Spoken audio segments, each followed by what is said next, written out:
Muy bien, buenas noches a todos ustedes. Nuevamente aquí con el otro caso clínico, que el día de hoy más que todo tiene que ver con un tema ya del área de endocrinología y sobre algunos aspectos fisiológicos que estas comprenden. Más vamos a hablar sobre la hormona tiroidea, las hormonas tiroideas, sobre la glándula tiroides y cómo estas llegan a cumplir sus diferentes funciones.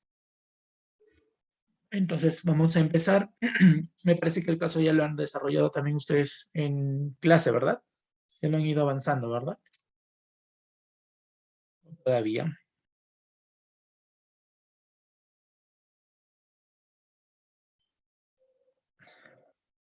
Sí, acá también voy avanzando. Listo. Entonces vayamos, como siempre, marcando los datos más relevantes. A ver, nos presenta acá un paciente de 25 años. Hasta el momento no sabemos el sexo, pero nos dice que tiene control prenatales. Entonces atribuimos a que es una persona mujer. Y ese es un dato relevante. Dice, con citas de control prenatal a las 14, 18 y 28 semanas en un centro de atención primaria y posteriormente enviada al Instituto Nacional Materno Perinatal de Lima, Perú, para evaluación médica por taquicardia fetal. ¿Ya? Taquicardia fetal. De 29 semanas de gestación, es decir, una semana después de su último control, comienza a presentar taquicardia. Dice, antecedentes obstétricos, tuvo un parto que presentó y con un óbito fetal, ¿no? De 30 semanas, ¿sí? De 30 semanas por preeclampsia severa. Preeclampsia severa. A ver, vamos a analizar hasta acá lo que hemos encontrado. Taquicardia fetal. La frecuencia cardíaca fetal, la frecuencia, vamos a poner en siglas, ya vamos a saber qué significa cada uno. Frecuencia cardíaca fetal normal, lo normal debe ser entre 130 a 150 latidos por minuto. Esto es en la frecuencia cardíaca fetal, es decir, del bebé o del feto que está dentro de la madre. Taquicardia fetal corresponde, aquí en la taquicardia, corresponde a una frecuencia cardíaca fetal mayor de 150 y una bradicardia menor de 130. Bradicardia. Bradicardia fetal, donde la frecuencia cardíaca fetal es menor de 130. Algunos dicen inclusive hasta menor de 120. ¿Ya? Esto es lo que debemos recordar en esta parte. Entonces, al decirnos taquicardia fetal, el feto debe tener una frecuencia cardíaca superior a los 150. Ahora, ¿qué es preeclampsia severa? Durante el embarazo, vamos a poner otro color, durante el embarazo, ¿sí? En el embarazo hay múltiples patologías que puede presentar una mujer. Entre ellas una condición llamada preeclampsia severa, bueno, preeclampsia en general. ¿Y qué viene a ser la preeclampsia? Preeclampsia. La preeclampsia es el aumento de la presión arterial de la gestante, de la mujer embarazada, ¿sí? Inducida por la misma gestación, por el embarazo, ¿sí? Por el embarazo. Esta condición clínica, esta mujer no lo tenía antes de su ingreso, perdón, antes del embarazo. Entonces, el mismo proceso de gestación lo que está generando es un aumento de la presión arterial y a esto se le denomina preeclampsia. La preeclampsia va a clasificarse también en dos aspectos más importantes que son la preeclampsia leve y la preeclampsia severa. ¿Ya? Preeclampsia leve y severa. En cada una de ellas va a haber variaciones de la presión arterial, vamos a anotarlo acá. En cada una de ellas va a haber variaciones de la presión arterial en donde va a variar entre milímetros de mercurio entre cada uno. Entonces hablamos de preeclampsia leve cuando presenta una presión arterial sistólica menor a 160 milímetros por mercurio y una presión arterial diastólica menor de 110. ¿Ya? Esto es leve. Y una severa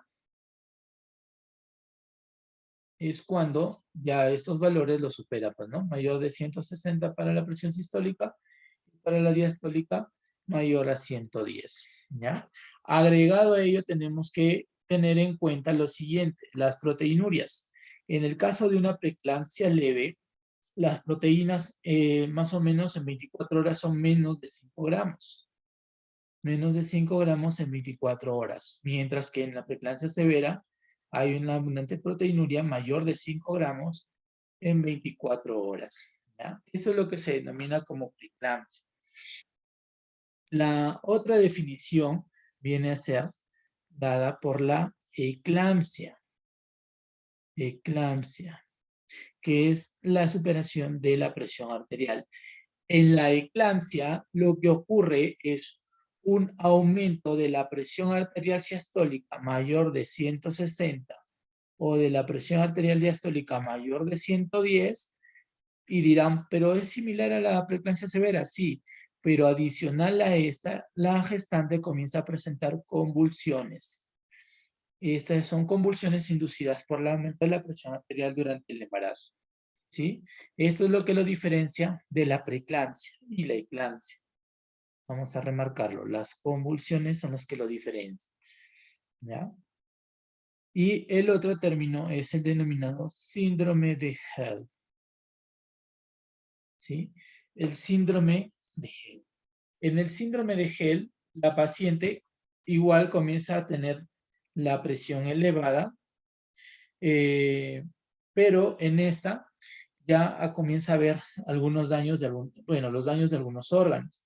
Por ejemplo, y vamos a hablar acá en lo que respecta al H, por las siglas. H significa la hemólisis que está ocurriendo, ¿sí? Producto de todos estos cambios fisiológicos del embarazo y la misma presión arterial. La E va a ser lo que respecta a la elevación de las enzimas hepáticas, la L, dos de acá, elevación de enzimas hepáticas. Y acá en enzimas hepáticas es algo que ya nosotros hemos probado. La elevación de la AST, AST y del TLG, a ver, TGO y del aumento del TG. ¿Sí? Eso de ahí, ¿ya? Y aparte también lo que ocurre es plaquetopenia, es decir, las plaquetas se encuentran disminuidas, que es lo que sigue en el LP. El LP es la disminución de plaquetas. Comienza a haber plaquetopenia. Y las plaquetas en este caso se consideran que están disminuidas para una síndrome de Hell cuando son menores de 100.000. ¿Sí?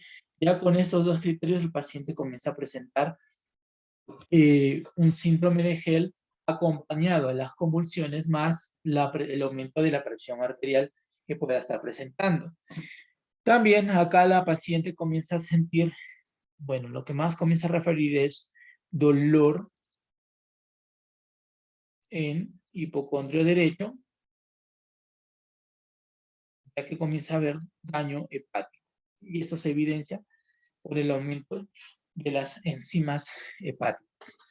Esos son cada uno de los conceptos que tienen que recordar, al menos más adelante lo van a ver cuando ya estén en el curso de obstetricia, ¿sí? De ginecobstetricia. Es una de las enfermedades más comunes en el embarazo. ¿Sí? Las tres enfermedades más comunes en el embarazo vienen a ser más que todo, ¿sí? Las hemorragias, ¿sí? Dentro del grupo de las hemorragias pueden ser preparto, donde están los abortos, o posparto, después de la ruptura de la placenta, hemorragias. Están las enfermedades hipertensivas, y cuando hablamos de hipertensivas son la preeclampsia, eclampsia, síndrome de Hell. También puede haber presión arterial elevada, es decir, hipertensión arterial antes del embarazo. O sea, puede ser una mujer que tenga hipertensión arterial, pero que también sale gestando, que es diferente a denominarlo como preeclampsia, porque la preeclampsia ocurre solo en el embarazo, ¿ya? Y el otro son los procesos infecciosos. Estos tres grupos, estas tres complicaciones del embarazo, son los que más muertes maternas generan. Hasta acá, chicas, ¿alguna duda, alguna pregunta? Ninguno, doctor. ¿Está claro hasta acá? ¿Están siguiendo? Ya se perdieron. Sí, doctor, está claro. ¿Sí? Está ahí. Listo, Sí, vamos doctor. entonces. Listo, vamos. Entonces, ¿qué más dice? En el embarazo actual manifestó hiperemesis gravídica, y esto ya sabemos qué es, ¿no? Esto lo hemos visto en la primera, en no sé, como 2 clases anteriores, ¿sí? En el primer trimestre es donde mayormente se presenta. Dice, la paciente ingresó al servicio de urgencia con 56 kilogramos, aparte talla de 1,49 m, temperatura 37,5, presión arterial 130/60, ligeramente elevada. Frecuencia cardíaca 129 latidos por minuto. ¿Cómo se denomina esto? Cuando está elevada la frecuencia cardíaca. Taquicardia. Taquicardia, ¿no? Y frecuencia respiratoria de 28 por minuto. ¿Cómo se denomina? Taquipnia. Taquimia, ¿no? Además menciona que tiene una frecuencia cardíaca fetal, miren, ¿de cuánto? De 170. Está muy elevada esa frecuencia cardíaca. ¿Ya? Un momentito.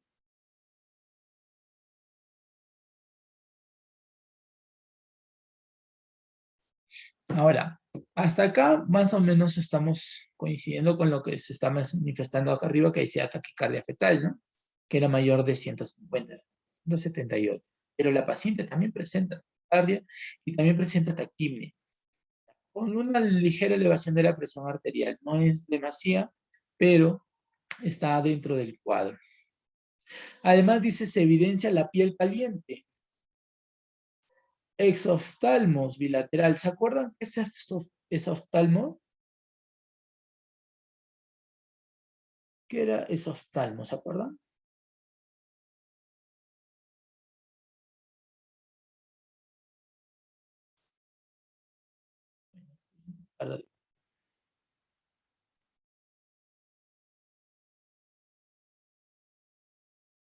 ¿Se acuerdan qué era exoftalmo?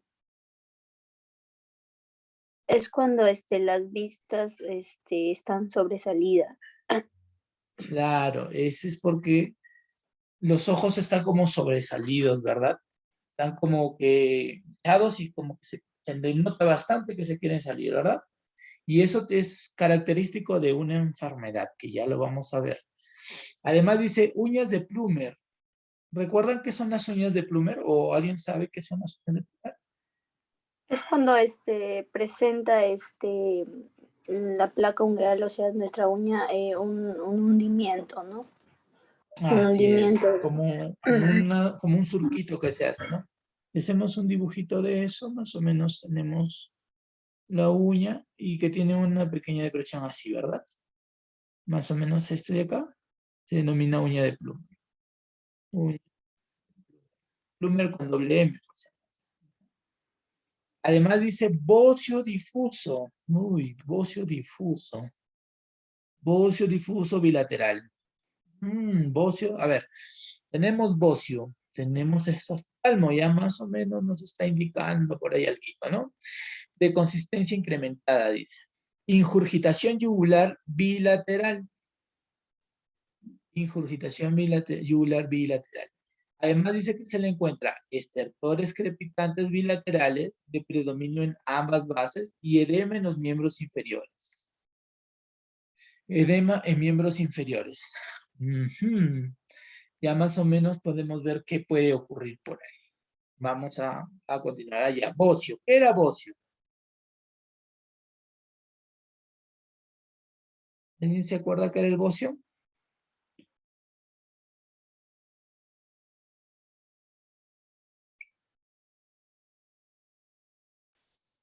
El bocio. El bocio viene a ser el crecimiento de qué glándula. Está en el cuello. La tiroides. La tiroides, perfecto. Eso es el bocio. Ahora dice bocio difuso bilateral. Eso quiere decir, cuando dice bilateral, es en ambos lados. ¿Ya? Más o menos ya vamos a determinar, vamos a saber por qué ocurre esto.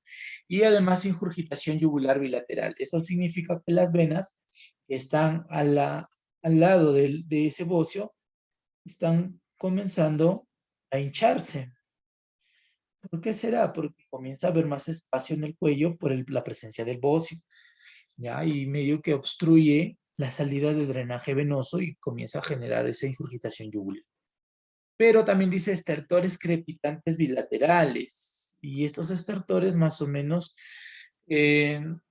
podríamos relacionarlo con otras cosas, ¿ya? Pero también dice edema en los miembros inferiores. Igual en los edemas, como en el anterior caso, no nos menciona cuánto es el edema, ¿no? Hasta dónde llega. De repente solamente es en el pie, de repente también llega hasta la rodilla o hasta el mismo muslo. ¿Ya? Todo eso ahí tiene que mencionarnos, si hay presencia de fovea, todo eso nos tiene que mencionar en la evaluación del edema, tienen que tener cuidado en esto. Muy bien, ¿qué más dice? Los reportes de laboratorio, ¿ya? Los reportes de laboratorio evidencian valores de TSH. ¿Qué significa TSH? TSH de 0,005, teniendo en cuenta que los valores normales son de 0,27 a 4,2 microunidades internacionales por mililitro. ¿Qué significa TSH? TSH significa hormona estimuladora ¿de qué? ¿Tiroides? Tiroides, ¿no? De tiroides, TSH. También nos menciona el T3 libre. ¿Qué será el T3 libre? Es de 7.21, teniendo como referencia lo normal de 2.02 a 4 nanogramos. Y T4 libre de 5.09, teniendo como referencia 0.9 a 1.7. En ambos casos nos menciona que está elevado, ¿verdad? Están aumentados, ¿verdad? Dice, hemoglobina de 9 gramos por decilitro. ¿Ya qué tipo de anemia es? Recordemos, tipo de anemia Moderada. moderada, ¿no? Además dice leucocitos en 6.000 sin desviación a la izquierda. Esto es normal, ¿verdad? TGO 22, TGP 17, también está dentro de lo normal, pero presenta proteinuria en 24 horas negativa, ¿no? O sea, no hay presencia de proteínas. Y el TGO y el TGP están normal. Más o menos esto que nos orientaba habíamos mencionado en la diapositiva anterior. ¿A qué tipo de enfermedad? La lesión hepática. ¿Cómo? La lesión hepática. La lesión hepática, ¿no? ¿Cómo se llamaba ese síndrome? Síndrome de Gel, ¿no? Entonces acá lo estamos descartando, ¿ya? Porque está dentro de lo normal. Pero hasta el momento, la T3 y la T4 se encuentran elevadas, ¿sí? Se encuentran elevadas. ¿Cómo se llamaba la T3? Natriyodo, tironina, ¿no? Y la T4 es la denominada tiroxina. ¿Sí? Es T4, y ambas son hormonas que se producen ¿en dónde? ¿En dónde tiroides. En la tiroides, ¿no? En la glándula tiroides. Entonces, por ahí nos está mencionando que algo está pasando con la tiroides. Y de repente, por ahí con la hipófisis, ¿no? Porque la TSH, ¿dónde se secreta? ¿En qué glándula? Lo he dicho.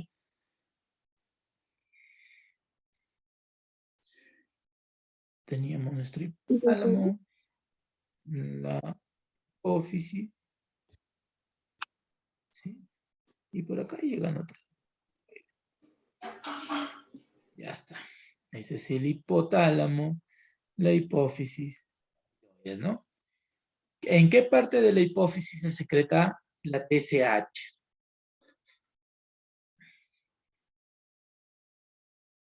Primero, ¿en dónde comienza? ¿En qué parte de nuestro organismo? La de mi hipófisis.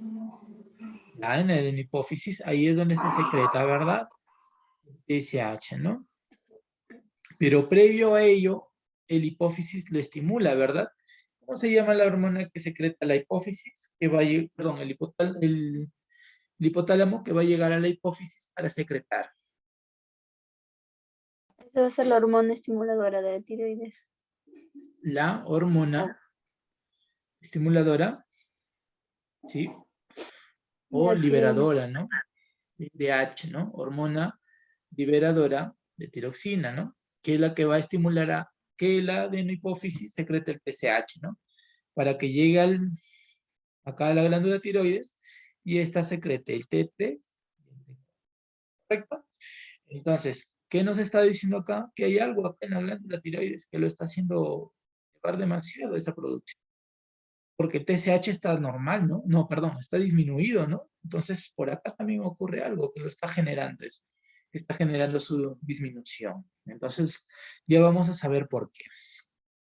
Además, también dice, en esta parte, que la evaluación ecográfica mostró un feto de 1.291 gramos, taquicárdico y con líquido amniótico normal.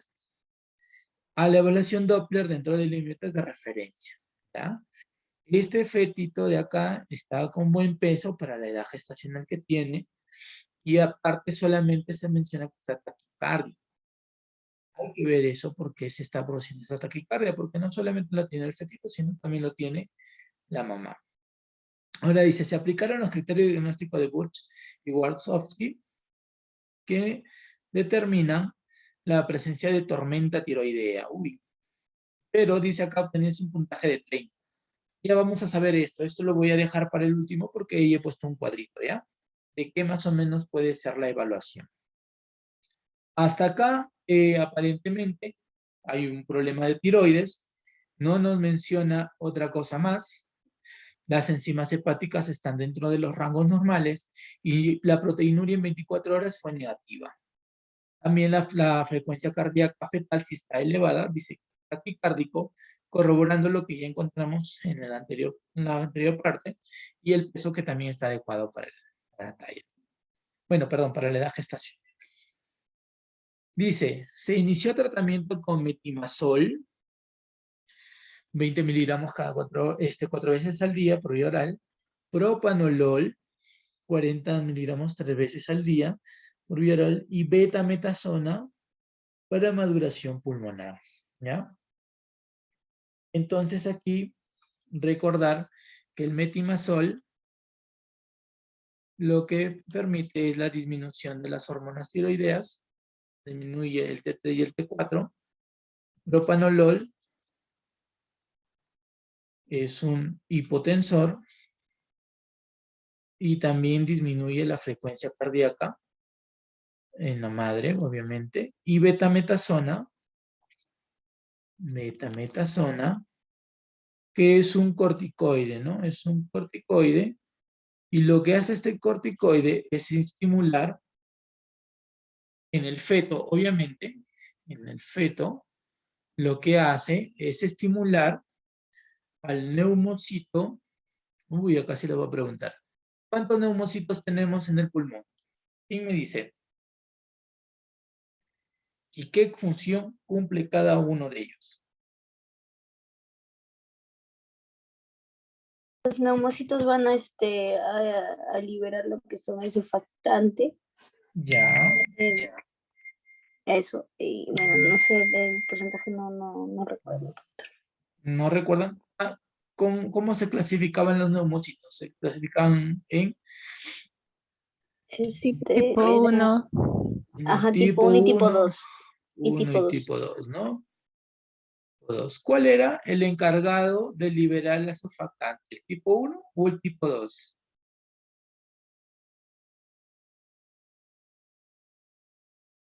El 2. El 2, ¿sí? El 2 se encarga de secretar la surfactante. ¿Qué es la surfactante? Es un líquido que mantiene, ¿qué cosa? Mantiene, ¿qué mantiene?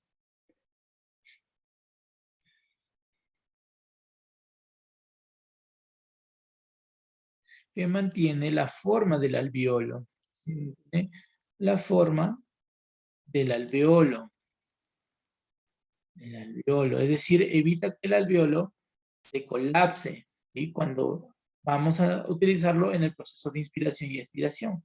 La surfactante es como una tapita, una película que está alrededor de ella y que evita que ese alveolo se colapse. Y al no colapsarse, va a permitir la difusión de gases. Y el neumocito tipo 1, ¿qué es lo que hace?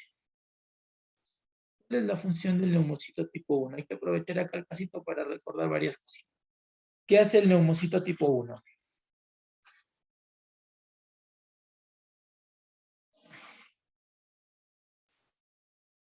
El neumocito tipo 1 lo que genera o lo que permite es la difusión de gases. Difusión de gases. ¿Sí? Es a través de él donde van a ocurrir el intercambio gaseoso. Nunca se olviden de eso. Neumocito tipo 1, neumocito tipo 2. ¿Ya?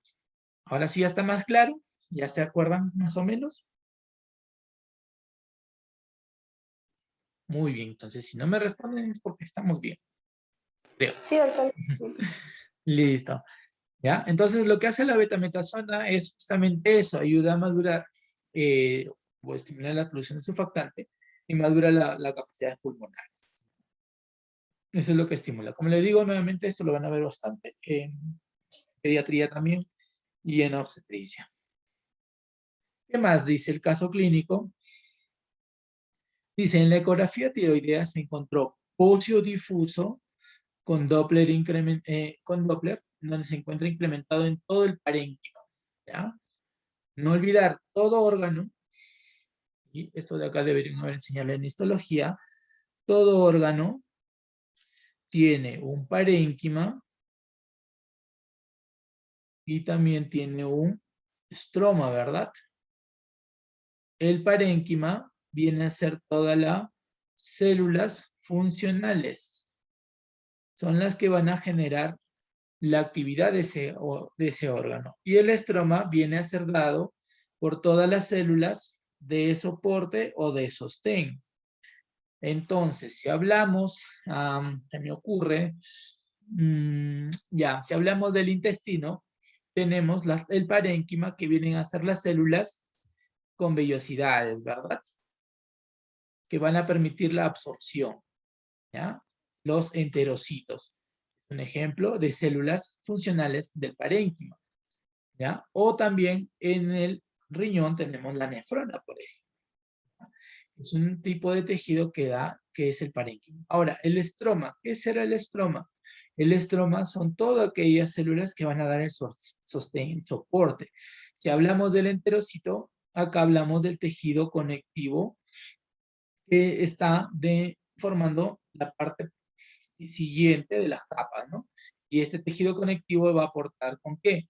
Con vasos sanguíneos, va a aportar con la secreción de algunos nutrientes o la absorción, que va a permitir la difusión de algunos gases, ¿no? Todo eso. Además también de proporcionar la forma de ese órgano. Todo eso es lo que se denomina estroma y parénquima en cada órgano. Ahora, dice acá que está incrementado en todo el parénquima ¿de qué? De la glándula tiroides. Entonces significa que todas las capacidades funcionales de la glándula tiroides se ven alterados. También dice además un nódulo hiperecogénico en el lóbulo izquierdo que no captaba el Doppler. Y acá hay otra cosita más agregada. Tenemos que ver qué está ocurriendo, ¿ya? Digamos, ahora sí, ya hemos hablado prácticamente de todo lo que podemos encontrar en el caso clínico. Y como problemas de salud, ¿qué podemos plantear? A ver, ¿qué podemos plantear como problemas de salud?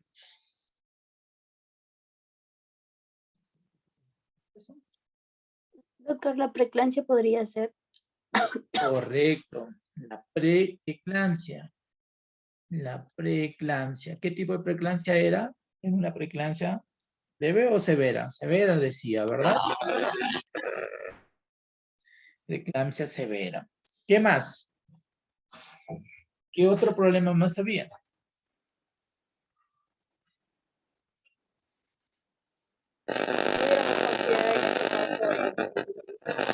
Oh, disculpe, su audio se escucha entrecortado. considera el hipertiroidismo, doctor? El hipertiroidismo, claro. Hipertiroidismo.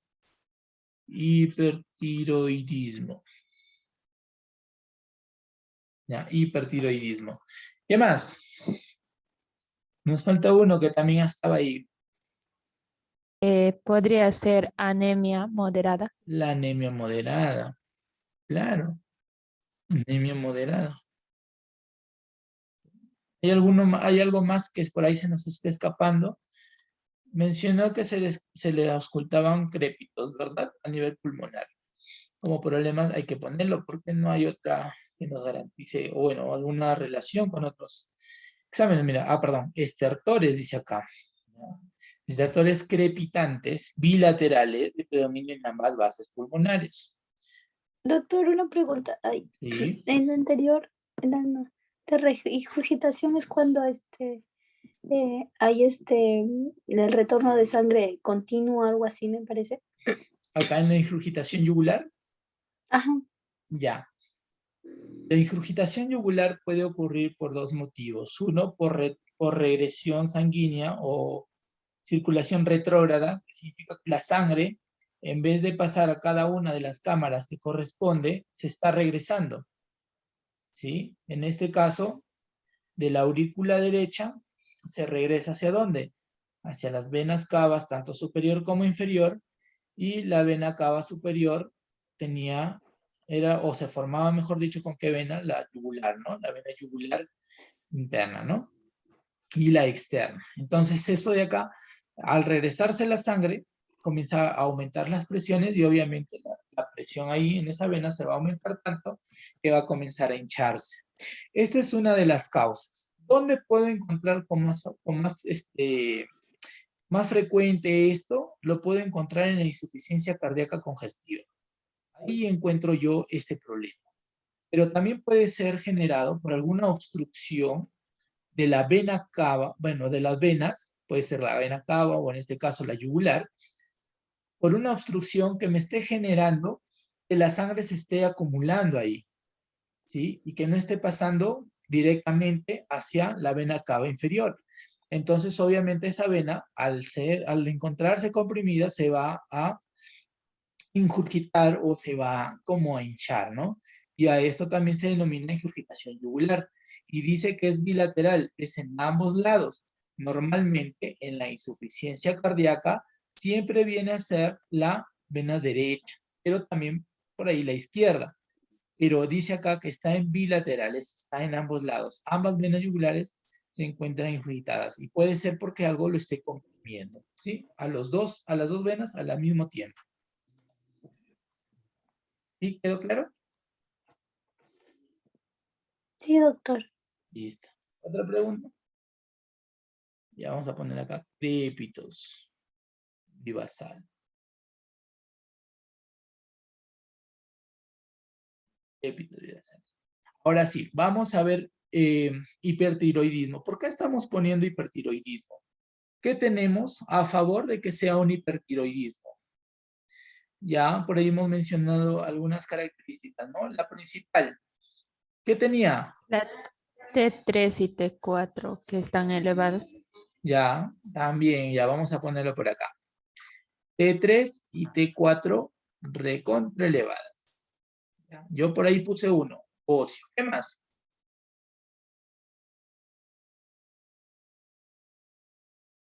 Doctor, también podría ser las uñas de pluma.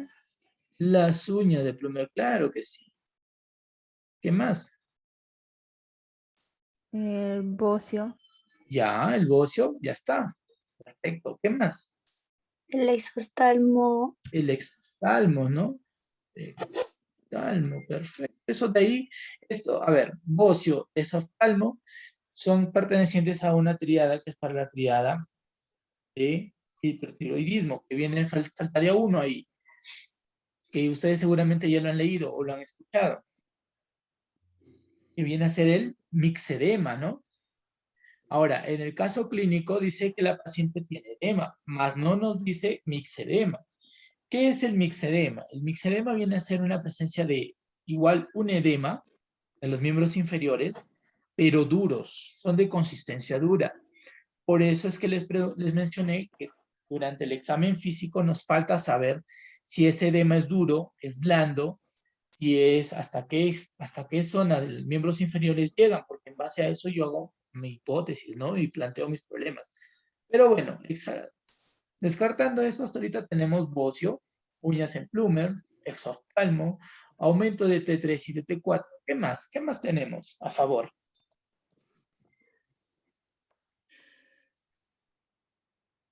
La disminución de TSH. La disminución del TSH, ¿verdad? TSH. ¿Qué más?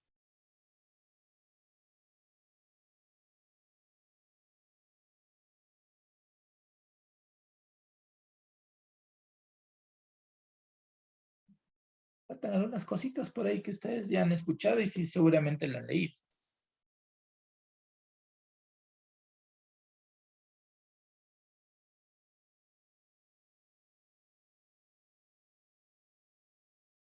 Doctor, ¿no que era la crisis tirotóxica en relación a la escala que estábamos viendo del puntaje?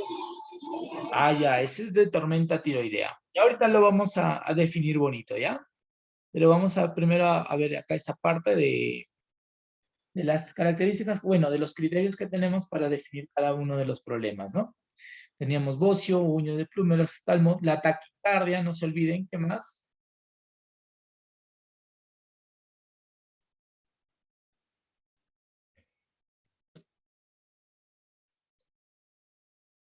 También va la taquipnea.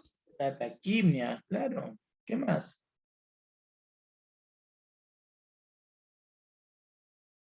Hay algo más que también decía el caso. La piel, ¿cómo estaba la piel?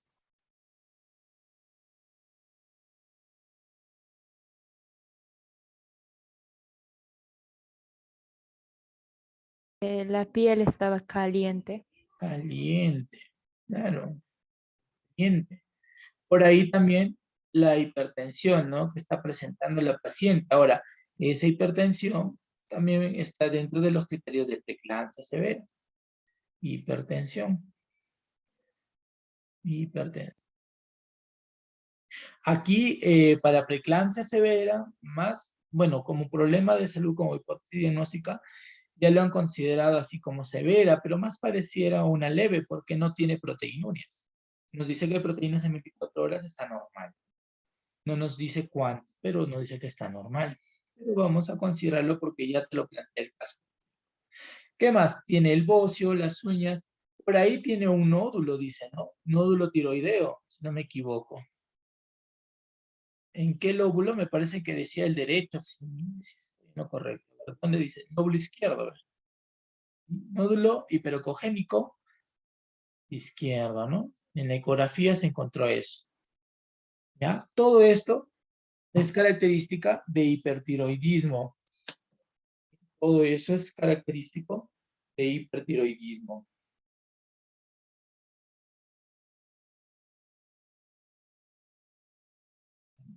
¿Qué más? A ver, algo más que en hipertiroidismo que tengamos y que se nos esté yendo por ahí. Vamos a regresar al caso clínico para saber qué es lo que tengo, ¿no?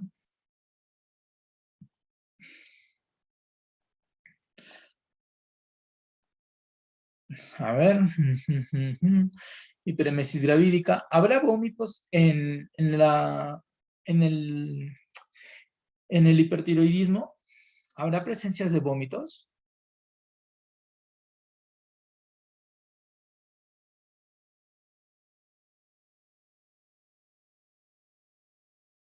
¿O habrá estreñimiento?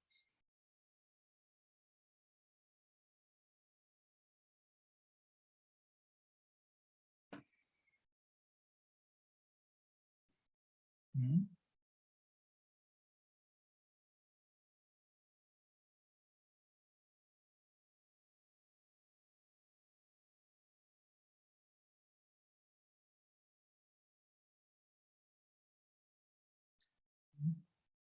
¿Quién me dice? ¿Habrá vómitos? ¿Habrá estreñimiento? ¿Qué habrá? Puede haber vómitos. Claro, puede haber vómitos. También puede haber estreñimiento, pero no tanto. Más puede haber diarrea. El estreñimiento es más frecuente en el hipotiroidismo. ¿Ya? Ahora, esto es lo que tenemos del caso clínico. Pero también tenemos que recordar que un paciente con hipertiroidismo, aparte de lo que se está mencionando acá, también tiene crisis de ansiedad. Crisis de ansiedad. Comienza a tener eso. Crisis de ansiedad. Tiene pérdida de peso. Pérdida de peso. En hipotiroidismo había ganancia de peso, ¿se acuerdan? Sí lo han visto esa parte, ¿verdad? Listo. ¿Qué más también comienza a tener el paciente acá? Tiene presencia de temblores musculares y también comienza a tener insomnio. Insomnio, ¿sí?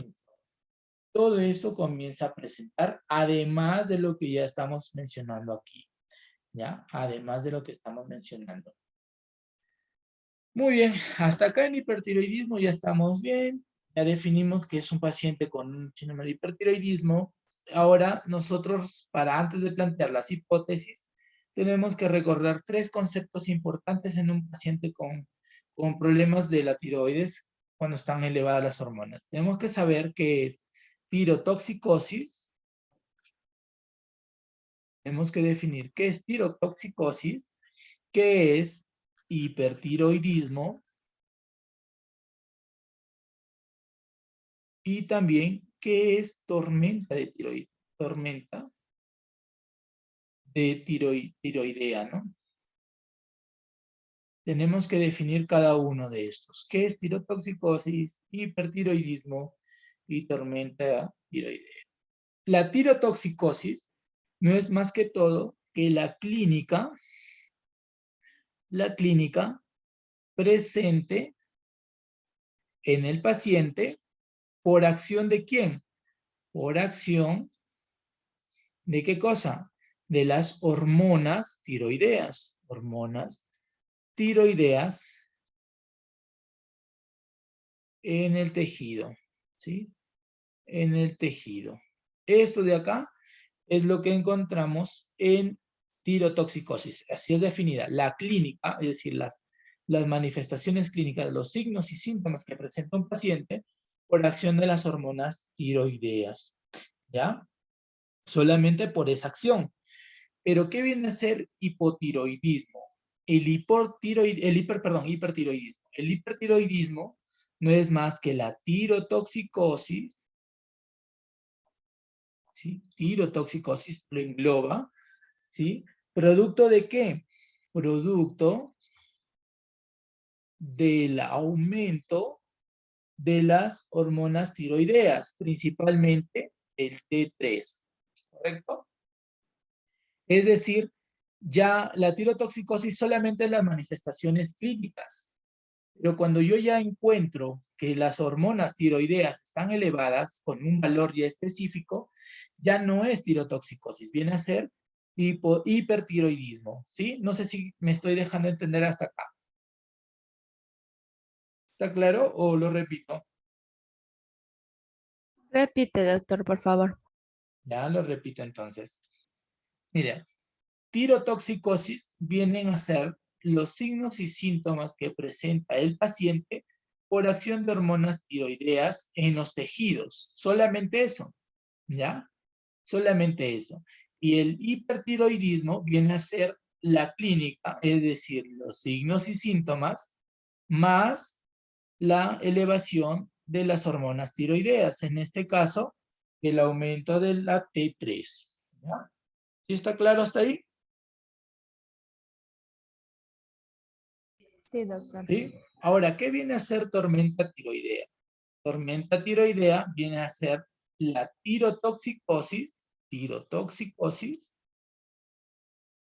la clínica de aumento de acción de hormonas tiroideas, la tirotoxicosis, pero de forma severa, ¿ya? De forma severa. Y ya acá comienza a haber descompensación sistémica. ¿sí? Sistémico. Doctor, ahí en esa tormenta tiroidea que dice se ve lo que es los criterios de Bulsuski. Así es, y es ahí donde nosotros aplicamos esos criterios y esos criterios tienen un puntaje determinado. Vuelvo a decir, eso lo vamos a ver en la última diapositiva. Ahí he colocado una diapositiva solamente que habla de esos criterios y de cómo los van a definir y qué puntaje le van a dar. ¿Ya? Muy bien. ¿Qué más? ¿Qué más? Hasta aquí. Ya, a ver, tenemos el hipertiroidismo y una vez vamos a hacerle sus hipótesis diagnósticas. A ver, ¿qué hipótesis diagnósticas tengo para mi paciente con hipertiroidismo? Entonces, para el problema 1, tengo que tener mínimo tres hipótesis, ¿verdad? Ya está. ¿Cuál sería la primera? La primera y más evidente, teniendo en cuenta la clínica más los valores de las hormonas, ¿qué sería? Hipertiroidismo.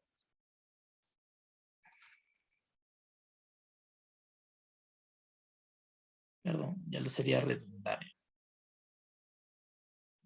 No sería hipertiroidismo, sería enfermedad. ¿Enfermedad de quién? Graves, ¿no? Enfermedad de Graves. ¿Sí? Enfermedad de Graves. Otra segunda hipótesis. Hay algo por ahí que me está diciendo la ecografía. Me está diciendo que presenta nódulo hiperecogénico en el lóbulo izquierdo. Entonces, como segunda hipótesis que puede estar generando el hipertiroidismo y que yo lo puedo confundir con enfermedad de Graves, son los nódulos tiroideos. Tiroideos. ¿Sí? Nódulo o enfermedad multinodular, así le llaman.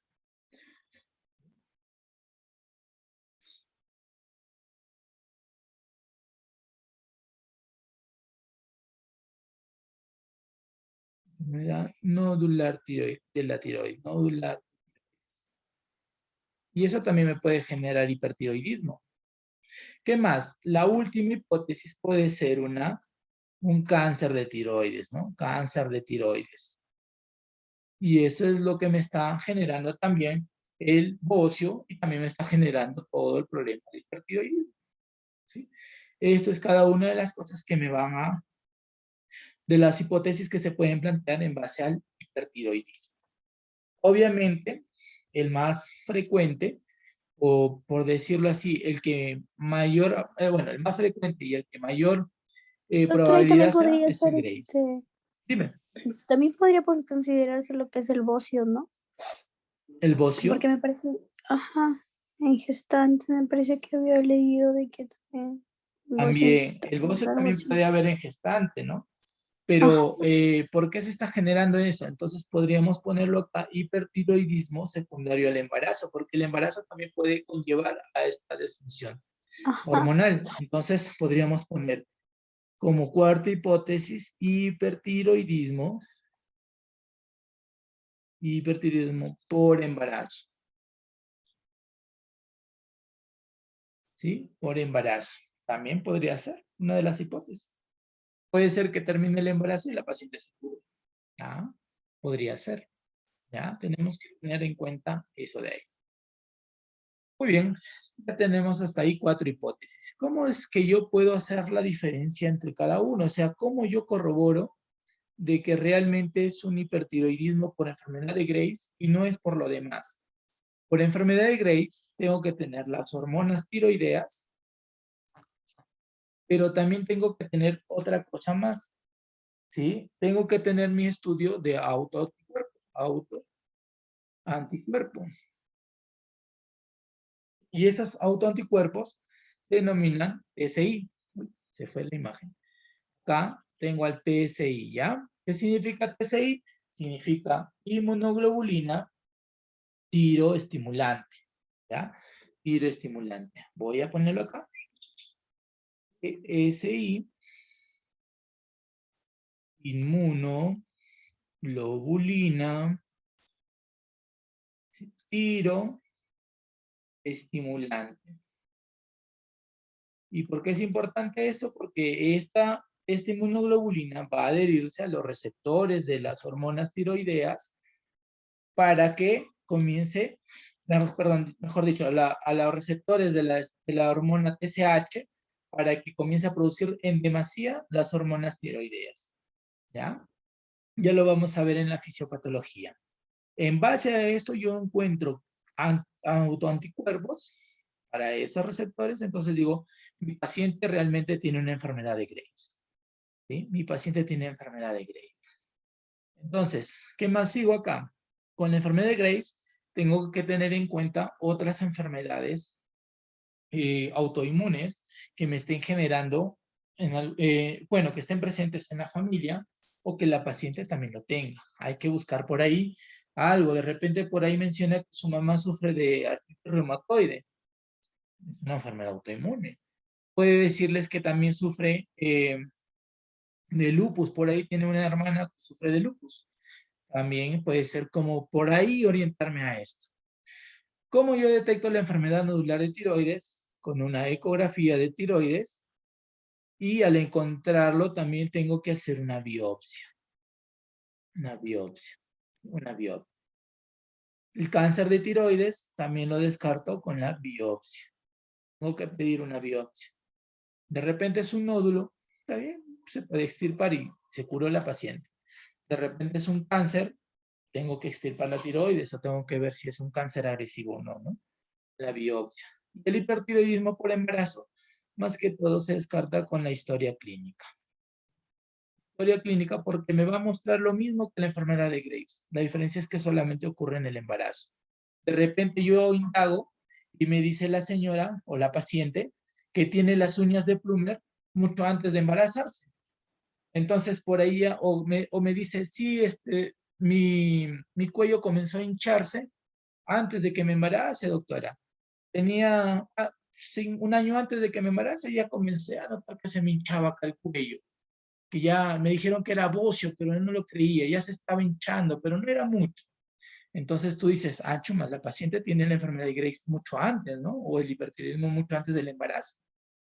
Pero si te dicen, no, estuve embarazada y a los 2 meses de embarazo comienzo a notar que se me hincha acá el cuello. Entonces tú dices, esto puede ser hipertiroidismo inducido por el embarazo. Más que todo con la historia clínica. Hay que hacer una buena recolección de la información de esa historia clínica. ¿Preguntas hasta acá, chicas? ¿Dudas? No, doctor. Listo. Nada más, ¿no?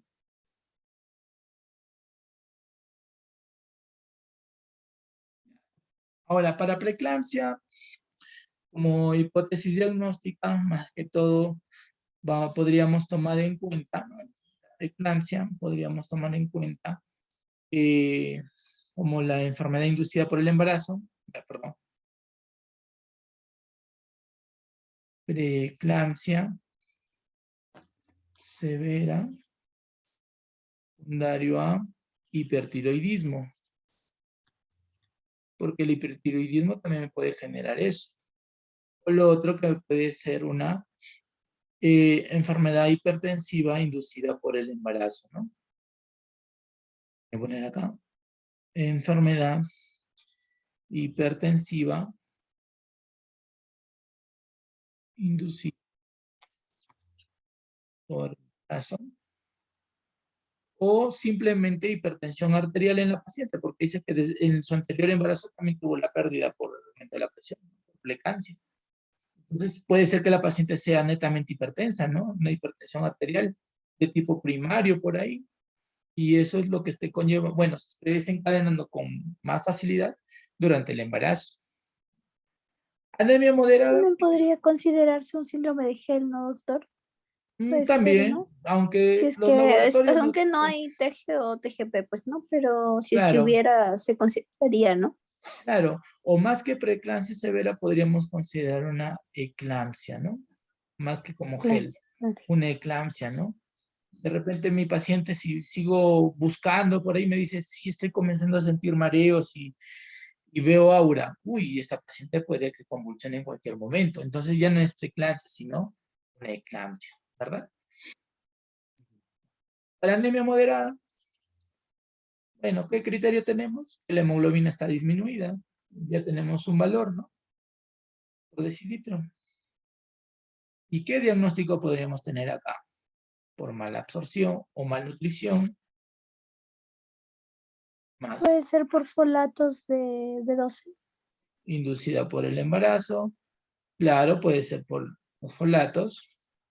Disminución de vitaminas B12. Y si es B12 por ahí, ¿quién también lo acompaña? El hierro. El hierro. Ácido fólico. Ah, el ácido fólico, Ah, perdón. y el El otro es hierro, el ferropénico, que es ferropénico, el ferropénico. ferropénico. Claro, ferropénico, no se confundan, no se me confundan. Pero ya estamos bien, y eso está bien. Ahora, para los crépitos bivasales, yo tengo dudas. Entonces, ¿por qué se puede estar generando sus crépitos bivasales? Mi paciente dice que tiene edema y tiene ingurgitación yugular, pero no me dice y bueno, la taquicardia que no lo considero mucho, pero sí tiene, perdón, pero sí tiene taquimia, ¿ya? Tiene taquimnia. ¿Podría considerar yo por ahí como hipótesis, ¿sí? Como hipótesis para crépitos bivasales, una insuficiencia cardíaca congestiva que se esté produciendo por el aumento de la actividad tiroidea, ¿sí? O sea, el corazón está trabajando tanto para compensar el embarazo y toda la acción de la actividad de la tirotoxicosis que se está presentando, el corazón está comenzando a trabajar de más y puede ser una insuficiencia cardíaca.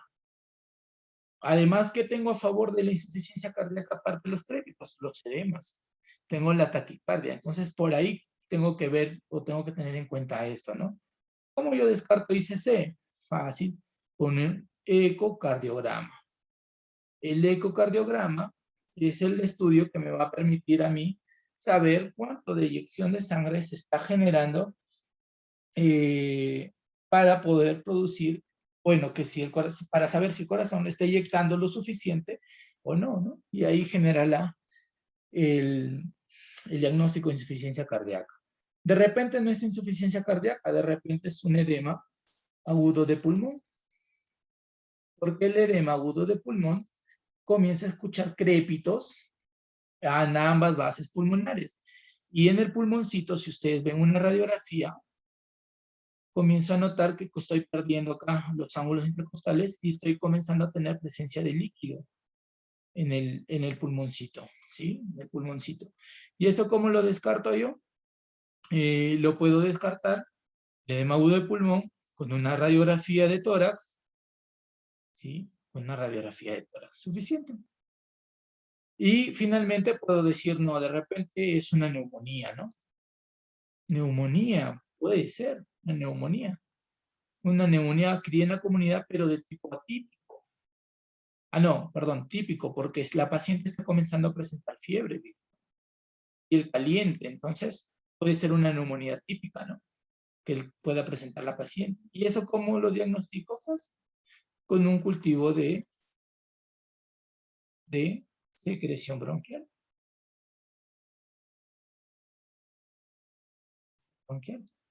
Y esto es lo que puede estar generando, ¿no? Eso pueden ser las hipótesis diagnósticas que tengo en el base a lo que ustedes están encontrando en el examen físico.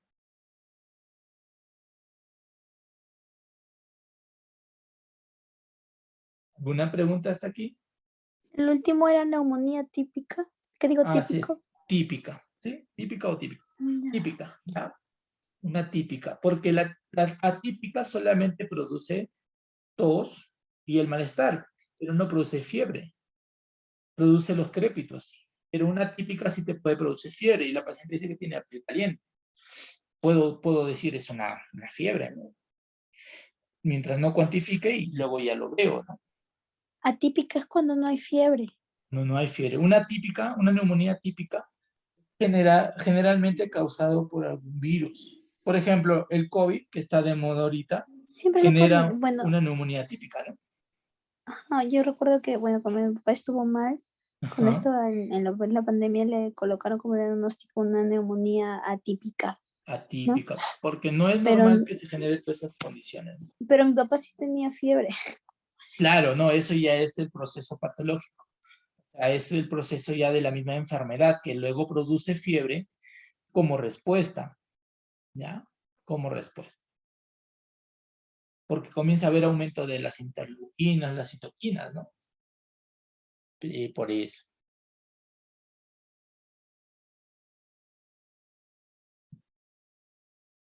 Muy bien, ¿qué otra duda o pregunta?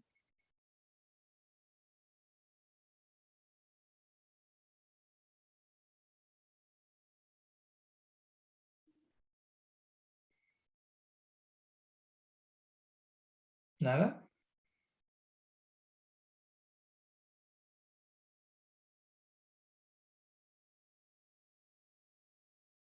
¿Hola? ¿Sí? Oh, claro, creo, doctor. ¿Sí? ¿Todo claro? Sí. Listo. Hasta ahí todo está. Muy bien. Entonces vamos a continuar.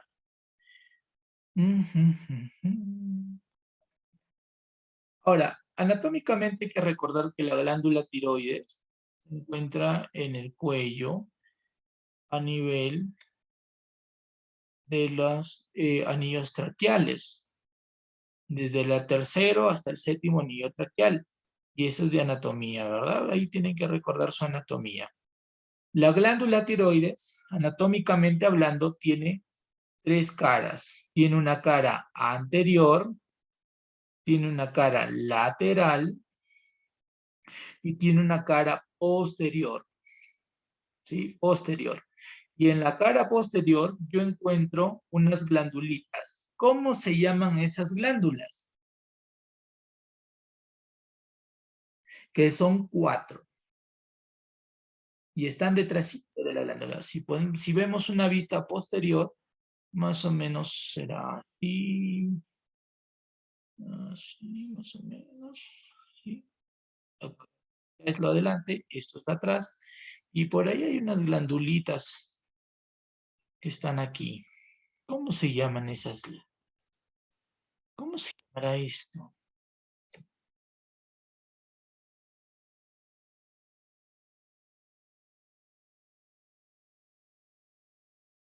No son nódulos, doctor. Nódulos, no. Esas son las famosas glándulas. Una ayudita para Paratiroidea. paratiroidea. Esas son las famosas glándulas paratiroideas. ¿Ya? Que están en la cara posterior de la glándula tiroides. ¿Qué más? La glándula tiroides también tiene a la vez lóbulos. Tengo un lóbulo derecho, tengo un lóbulo izquierdo y además tengo esto que los une. ¿Cómo se llama? ¿Recuerdan a su anatomía?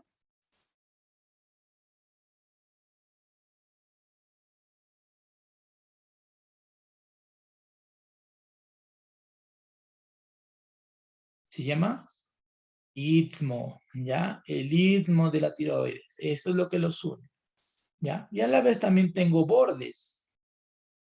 Tengo un borde, lo voy a hacer con el puntero para que no me vayan a perder. Tengo un borde superior, un borde inferior y un borde lateral, ¿sí? Lateral, ¿ya? Un borde, vuelvo a repetir, borde lateral, borde superior, borde inferior. Eso es la glándula tiroides. ¿Preguntas hasta acá, chicas? ¿Dudas? Estamos bien hasta acá, ¿verdad? Listo. La glándula tiroides, como se puede ver en esta imagen, tiene su irrigación sanguínea por la arteria tiroidea superior, ¿sí? La arteria tiroidea superior, que es rama de la arteria carótida externa, ¿ya? La arteria carótida externa me da la arteria tiroidea superior. Y también tengo la arteria tiroidea inferior. La arteria tiroidea inferior proviene de la arteria subclavia, ¿ya? De ahí tengo la arteria subclavia, pero aparte tengo el tronco tirocervical, es decir, la arteria tiroidea y las arterias que van a ir hacia las vértebras y hacia la irrigación del cuello. ¿Ya? Pero esta es la que me da la irrigación de la porción inferior de la glándula tiroidea. Y finalmente, la arteria tiroidea media, que va a irrigar prácticamente el istmo de la tiroides, proviene directamente de la arteria, algunos dicen carótida externa, la carótida común, otros dicen que proviene de la brachiocefálica, ¿ya? Pero en ambos casos solamente es una arteria. En ambos, la arteria superior, tiroidea superior y la arteria tiroidea inferior es bilateral, es decir, las encuentro en ambos lados. Pero la tiroidea media, que me irriga el istmo, es una sola, ¿ya? Es una sola. ¿Qué más? El borde lateral, ¿sí? O la cara lateral de la tiroides se está relacionando bastante. Se relaciona bastante con un paquete denominado el band tiroideo. ¿Sí? Está conformado por ¿quién? La arteria. ¿Cómo se llama la arteria que pasa al ladito de la tiroides? Arteria carótida común. Por ahí pegadito a ello encuentro una vena. ¿Cómo se llama la vena?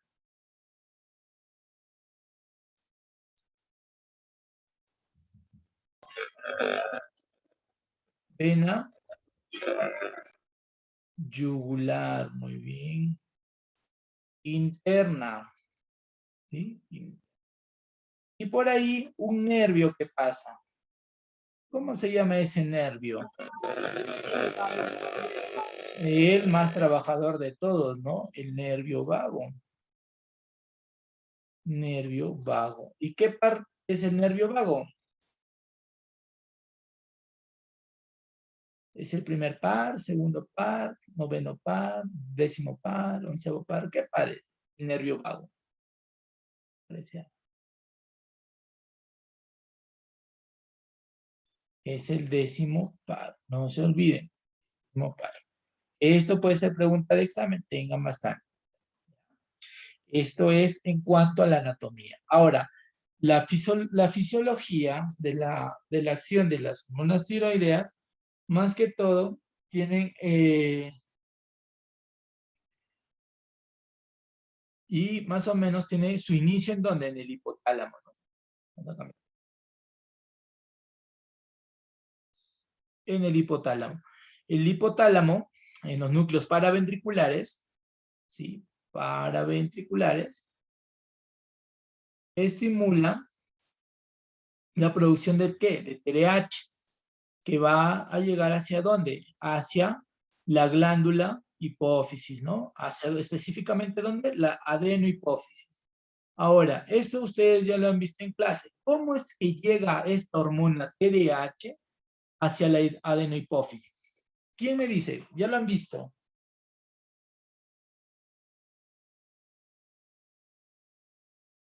¿Cómo, doctor? ¿Puede repetir la pregunta? ¿Cómo es que llega la hormona TRH que se secreta en el hipotálamo hacia la adenohipófisis? ¿Cómo llega? Ya lo han visto esto en clase.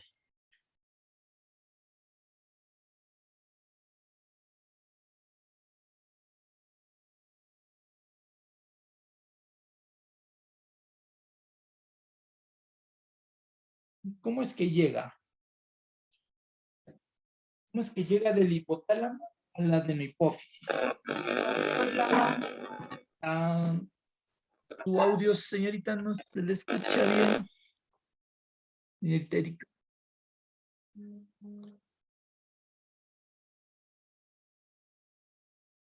Si en caso no lo puede escribir, no hay ningún problema. A ver, vamos a ver.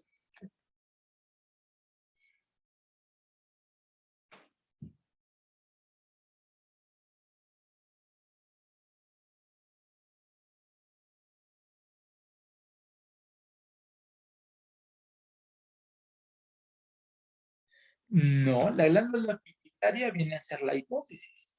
Era el nombre que antes recibía, glándula pituitaria, ahora es hipófisis. ¿No? Pero no llega por la glándula pituitaria. Es decir, la glándula pituitaria es la hipófisis. Pero ¿cómo es que llego del hipotálamo a la hipófisis? ¿Cómo es que lo hago? ¿Cómo es que llego de un lugar a otro? La más fácil, ¿cómo es que una hormona llega de un lugar a otro? ¿A través de qué?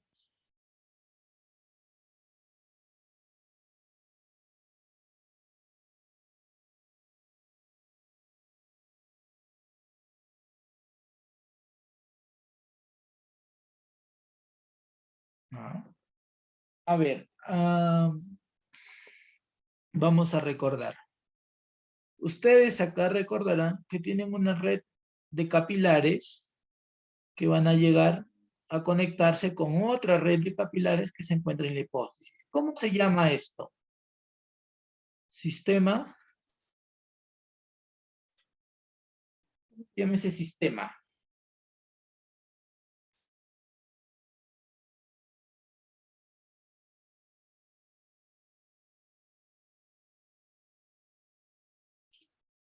Sistema porta. No se olviden, sistema porta. A través del sistema porta es que la hormona TRH llega a la adenopófisis.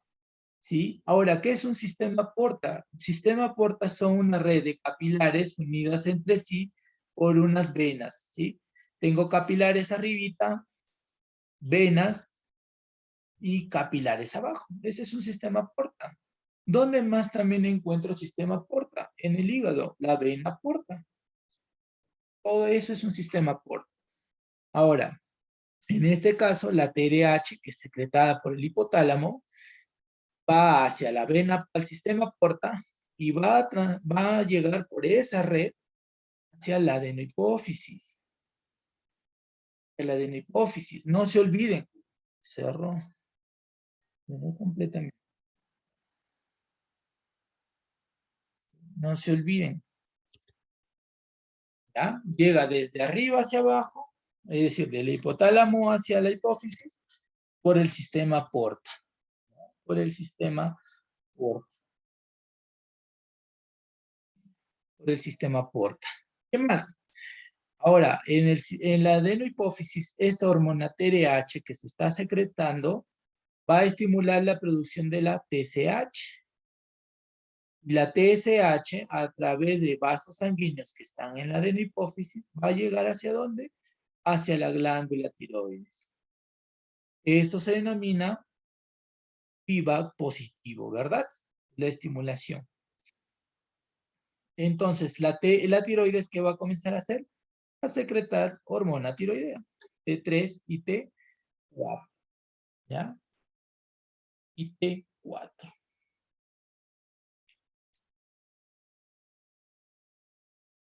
¿Ya? Y cuando aumentan en demasía estas hormonas T3 y T4, por retroalimentación negativa, bloquean la secreción del TRH del hipotálamo, ¿ya? Y eso se llama feedback negativo o retroalimentación negativa. ¿Correcto? ¿Estamos claros Es hasta acá? regulación, ¿cómo se llama? Tiene un nombre, regulación de las hormonas. Algo así. Regulación hormonal, ¿no? Mm. Así, ¿no? Pero en sí se denomina retroalimentación negativa o feedback negativo. ¿Ya?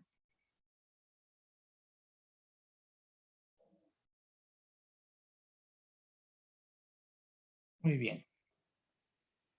¿Qué más? ¿Hasta aquí quedó claro? No se olviden, miren, si hay poca producción de T3 y T4, estimula que el hipotálamo comience a secretar TRH, luego TSH y finalmente llega a la tiroides para tener T3 y T4.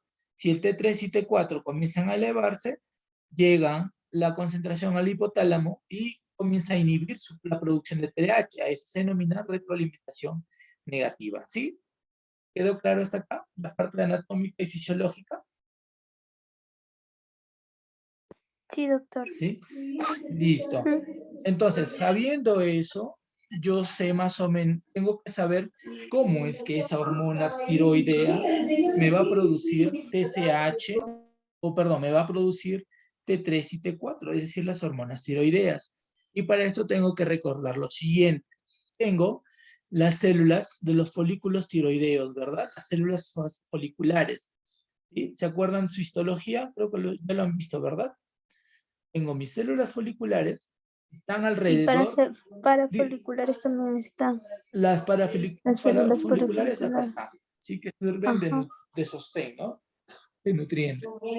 Pero las células foliculares son las que se van a encargar de liberar o de secretar las hormonas tiroideas, en donde están reunidas en forma de islotes, ¿no? Que son los denominados folículos tiroideos. Y entre ellos, dentro de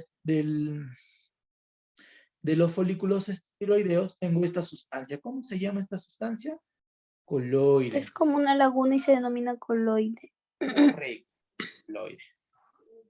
Ahora, ¿qué es lo que sucede? En primera instancia, cuando comienza a llegar el estímulo de la hormona tiroidea, estas hormonas, el TSH, se va a unir a receptores encontrados en la glándula tiroides, principalmente en las células foliculares, ¿ya? En las células foliculares.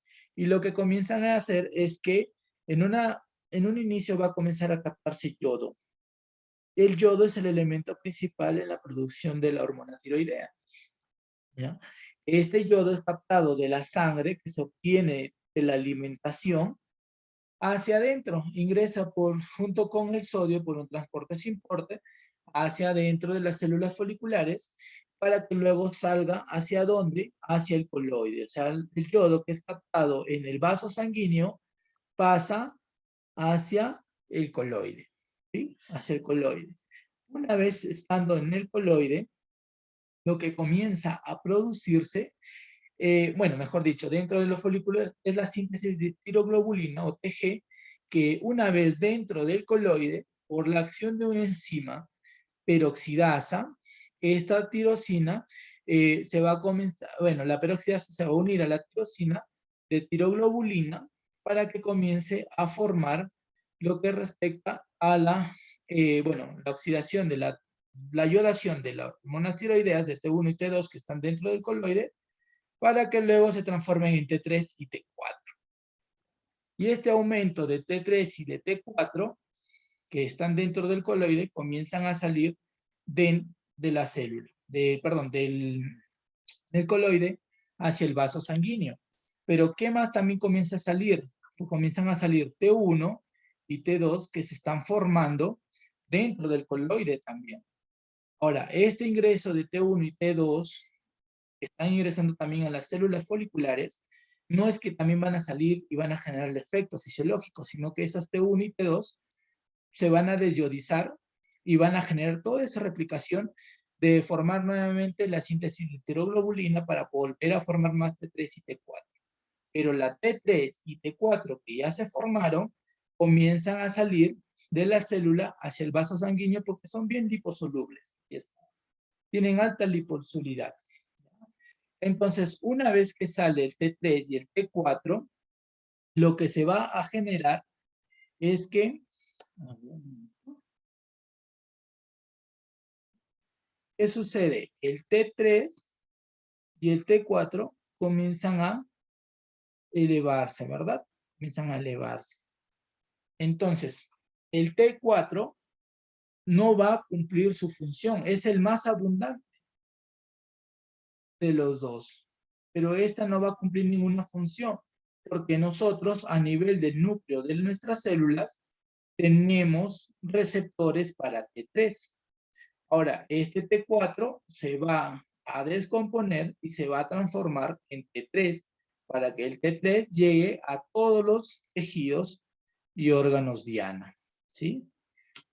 ¿Y dónde yo necesito hormona tiroidea? Bueno, T3 y T4 en casi todos nuestros tejidos. No necesito para que me ayude a trabajar con el corazón, en los músculos, para que me ayude en la respiración, para que me ayude inclusive a tener sueño. El aumento de T3 y T4 me mantiene a mí despierto, aparte también de las acciones de la dopamina, ¿no? Eso es lo que me permite.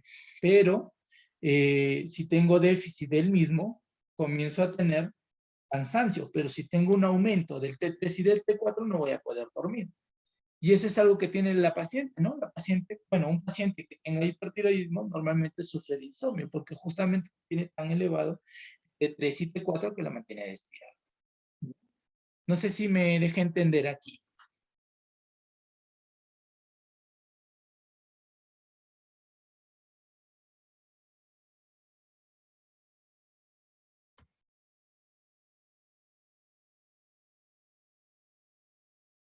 ¿Sí? Señorita Catherine, señorita Maritza, ¿sí me deja entender, señorita Erika? Sí.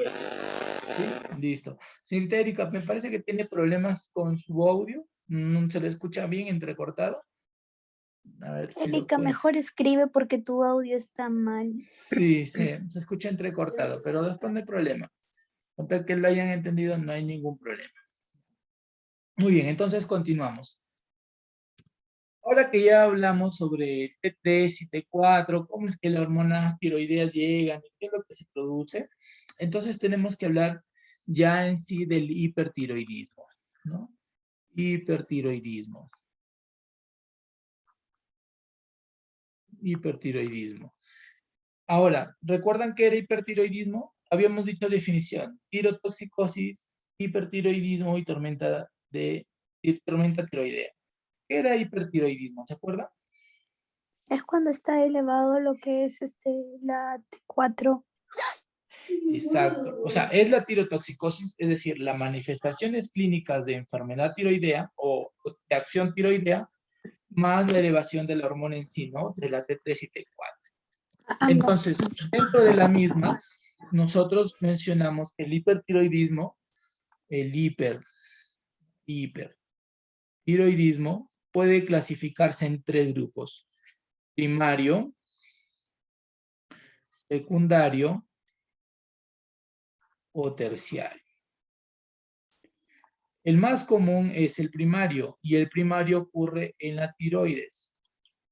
Si está afectada la tiroides, tengo hipertiroidismo primario. El secundario ocurre si está afectado la adenohipófisis. ¿Sí? La adenohipófisis. Y el terciario ocurre si está afectado el hipotálamo. ¿Ya? Si tengo afectado el hipotálamo, es hipertiroidismo terciario. O sea, hay algo en el hipotálamo que está haciendo que se genere mayor, que se esté liberando mayor hormona de TRH para que llegue a la adenohipófisis. Hay algo por ahí, un tumorcito que lo puede estar generando. Si es secundario, el hipotálamo secreta cantidades normales, pero la adenohipófisis comienza a mandar más cosas. Y eso también puede ser mayormente por un cáncer, ¿no? A un tumorcito que esté generando algo en la adenohipófisis. Y si es primario, yo estoy elevando mucho la T3 y T4, pero la TSH o se encuentra normal o se encuentra muy disminuida. Y esto significa que el problema no es arriba, el problema es en la glándula tiroides, porque si hay bastante T3 y T4, significa que hay algo que lo está produciendo, hay algo que lo esté generando. Y a eso se denomina hipertiroidismo primario. Y dentro del hipertiroidismo primario, la más común es la enfermedad de Graves. El bocio tóxico multinodular es otra de las causas, y el adenoma tóxico, ¿sí? O enfermedad de Plummer también por ahí lo pueden considerar, o la neoplasia trofoblásica gestacional. Esas son las cuatro principales causas de hipertiroidismo primario. Con esos nombres también lo pueden poner ustedes en su caso clínico, que es lo mismo que hemos puesto ya como hipótesis, ¿no? La diferencia es que lo hemos puesto con otros nombrecitos. ¿Ya? Entonces, ¿qué más ocurriría acá? ¿Qué más podemos tener en cuenta acá? Que no solamente puede haber hipertiroidismo por alguna afección de la glándula, también tenemos que tener en cuenta que hay algunos fármacos que pueden generar hipertiroidismo, y el hipertiroidismo es una de las complicaciones más frecuentes del hipotiroidismo. Y me van a decir, ¿pero por qué? Si son enfermedades diferentes. Ocurre porque la persona, cuando sufre de hipotiroidismo, comienza a consumir hormonas, ¿sí? Tiroideas, ¿verdad? Como la levotirosina. Entonces, A veces el paciente comienza a consumirlo por largos plazos de tiempo. No se le informa que tiene que tomarlo por un mes o un año según su control, ¿no? Lo toman en demasía, tanto que esas hormonas comienzan a elevarse demasiado, que comienza a generar todo este proceso de hipertiroidismo, ¿ya? Esa es otra de las causas. Ahora, ¿cómo yo sé qué tipo de hipertiroidismo es? Entonces, ¿o por qué yo digo que es hipertiroidismo? Fácil, porque tengo la hormona TSH que va a estar baja en los pacientes que tienen T4 libre elevado junto con T3 libre elevado, ¿ya? ¿Y por qué ocurre esto? Es que puede ocurrir una elevación de estas hormonas. Entonces, para eso necesito estirar. Ya habíamos mencionado, tengo el hipotálamo, la adenohipófisis, hipotálamo, adenohipófisis. Van a secretar la TSH, ¿hacia dónde? Hacia la glándula tiroides, ¿no? La tiroides. Y la glándula tiroides, por acción coloidal, comienza a secretar T3 y T4. ¿Sí? T3 y T4. ¿Por qué? Porque las células foliculares, ¿sí? Las células foliculares tienen receptores, voy a poner otro colorcito, tienen receptores, ¿para quién? Para el TSH. Llega el TSH, estimula que el yodo ingrese, y una vez que ingrese el yodo, al momento de salir nuevamente a la sangre, ya lo sale como hormona tiroidea, ¿no? Como hormona tiroidea. ¿Qué ocurre en la enfermedad de Graves? En la enfermedad de Graves base 2, lo que se comienza a producir es que hay alguna anomalía genética que genera que los plasmocitos, ¿sí? Los plasmocitos secreten, ¿qué cosa? Autoanticuerpos. Autoanticuerpos. ¿Qué autoanticuerpo tiene esto? La inmunoglobulina tiroestimulante, ¿ya? La TSI.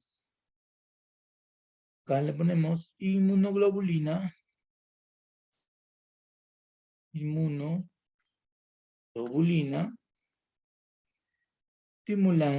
tiroestimulante.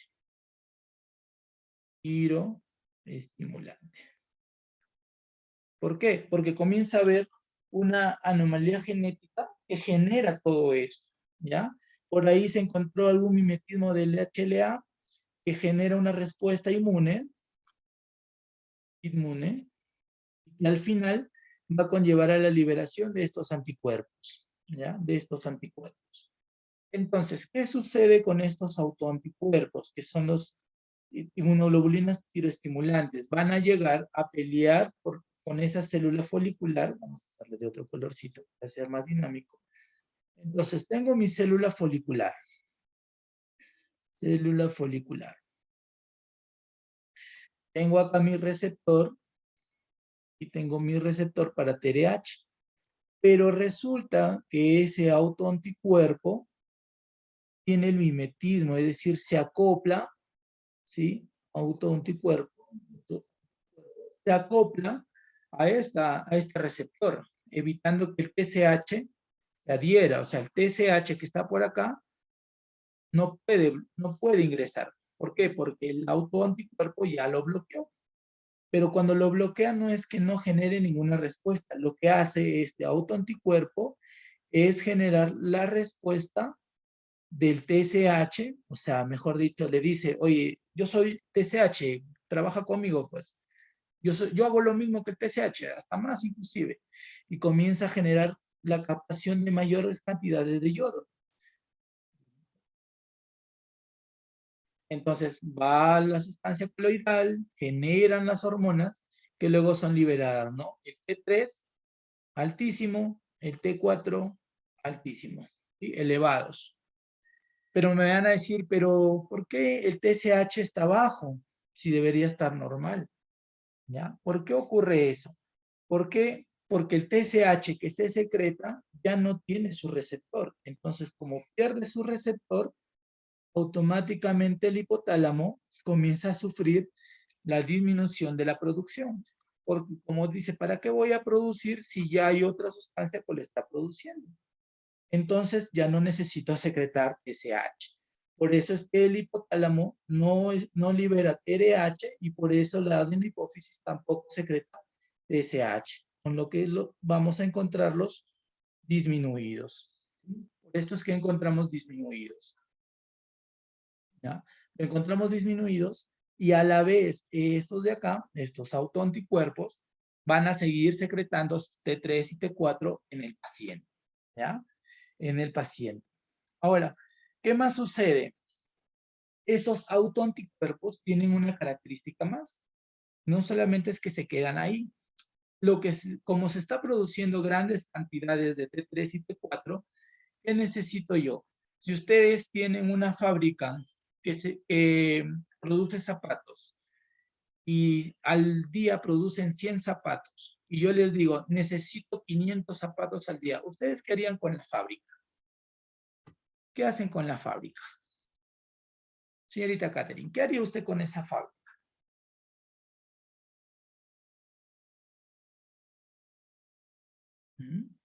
¿Qué haría usted con esa fábrica?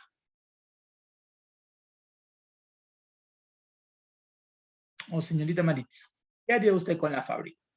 A ver, usted genera 100 zapatos al día, pero le piden de un momento a otro 500. ¿Qué necesita? Contratar más personal, ya. ¿Pero qué más? Aumentar la producción. Aumentar la producción, ya. Pero ¿cómo aumento esa producción de esos zapatos? O sea, yo tengo el personal, pero necesito 500 zapatos y mi máquina solo hace 100. ¿Qué necesito? ¿Agrandar qué cosa?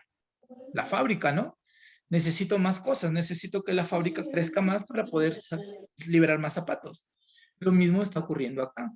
Como yo necesito liberar mayores cantidades de T3 y de T4, comienza a haber un aumento del tamaño de la célula y comienza a producirse el famoso bocio, que comienza a aumentar tanto el tamaño de las células foliculares que comienza a tener mayor tamaño.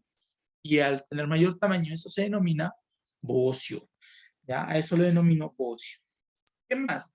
Estos autoanticuerpos tienen otra característica también. El autoanticuerpo, lo que se va a generar es que va a adherirse a dos lugares importantes. Primero, al tejido adiposo y también a los tejidos fibroblastos que se encuentran en los ojos. Fibroblastos que encontramos en los ojos. Y como lo encontramos en los ojos, lo que comienza a generar es un aumento en el tamaño de la musculatura de los ojos, un aumento en el tamaño del músculo, de los músculos extrínsecos, extrínsecos del ojo. Entonces, si hay un aumento en el tamaño de esos músculos, ¿qué me genera? ¿Cómo se llamaba esa manifestación clínica de los ojos?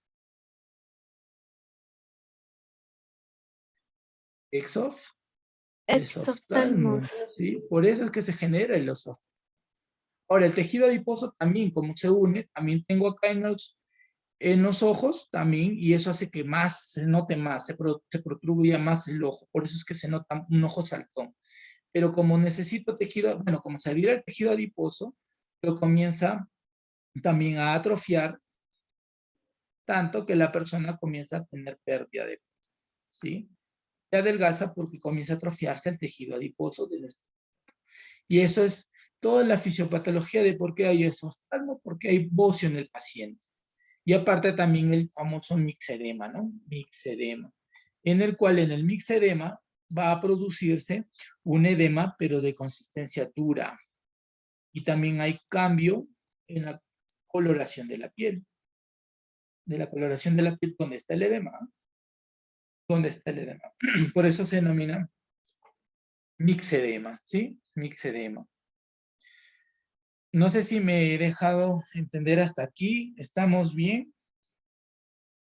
¿sí? Y ahora más o menos me entienden de por qué hay el bocio y por qué hay el exoftalmo y por qué comienza a ocurrir el edema también, ¿sí? Y cómo es que se produce esta enfermedad.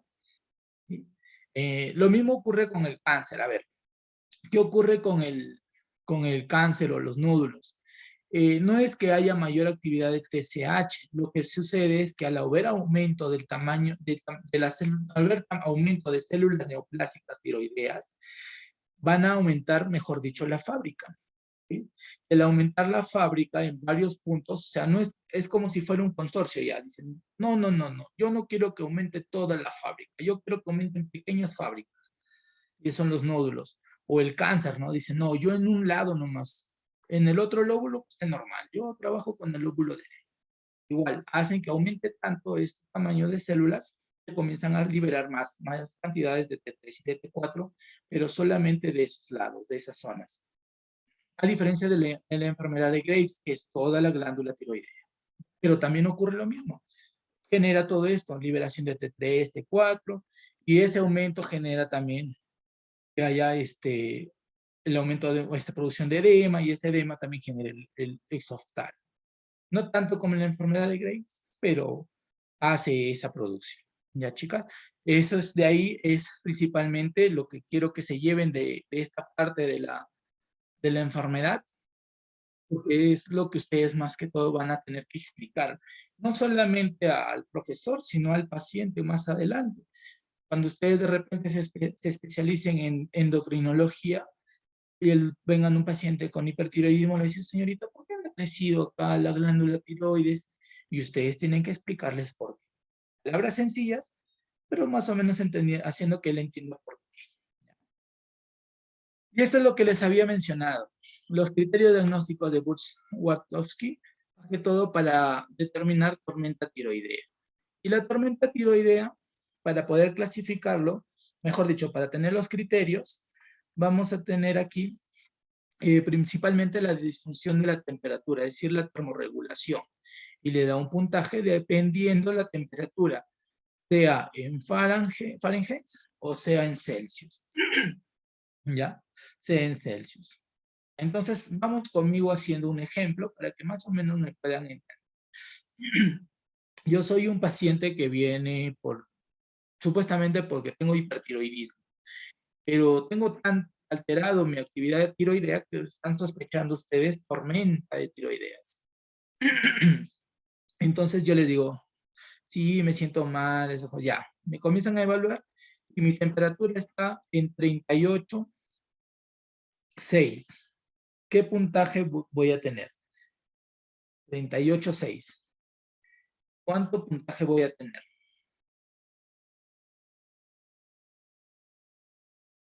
15. 15, ¿no?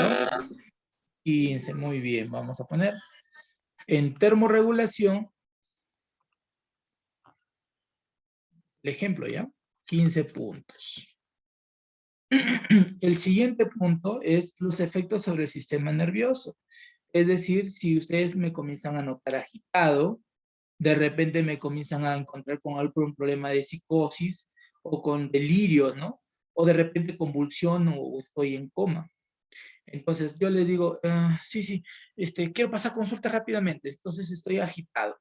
¿Cuánto puntaje tengo? 10, ¿no? Entonces, alteración del sistema nervioso central, 10 puntos. ¿Qué más? Disfunción gastrointestinal, ¿no? Lo normal es que no haya nada. Moderado si es que hay presencia de diarrea, náuseas, vómitos, dolor abdominal. O severo si hay alguna ictericia inexplicable. Pero ustedes me preguntan, ¿ha tenido vómitos, tiene diarrea, se nota amarillo? No, no tengo nada de eso. ¿Cuánto punto voy a tener?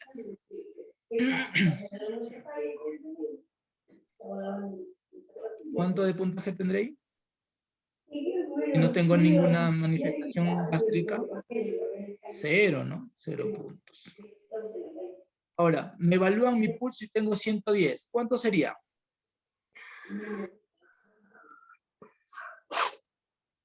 Tengo 110 de pulso. ¿Cuántos puntos tengo? 10. 10 puntos. 10. Uy, no se ahoguen, no se me ahoguen, ya terminamos. Ahora, dice acá, evidencia de insuficiencia cardíaca congestiva. Si es que hay edema, ¿sí?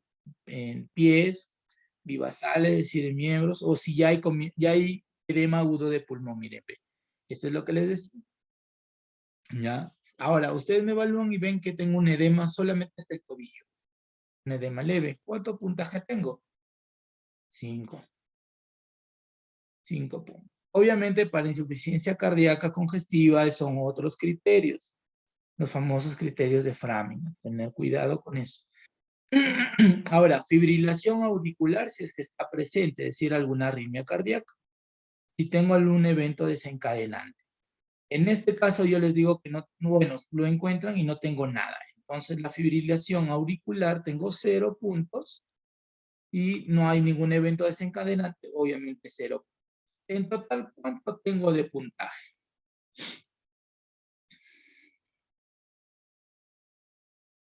40 puntos. 40 puntos. Y la próxima tu agüita al lado para que no se me ahogue. Estoy un poquito mal de la garganta, doctor. Ah, ya. No se preocupe. Ahora, tengo 40 puntos. ¿Qué clasificación estoy? ¿Estaré en tormenta de tiroidea o no? A ver, para decir que mi paciente tiene tormenta tiroidea, mi puntaje tiene que ser mayor de 45. Entre 25 y 44, que es lo que yo tengo, y que la paciente tenía 30, nos está sugiriendo de que en cualquier momento se puede desencadenar una tormenta tiroidea. Así que tenemos que estar con cuidado, o sea, ojo, ojito. ¿Ya? Ojo, ojito.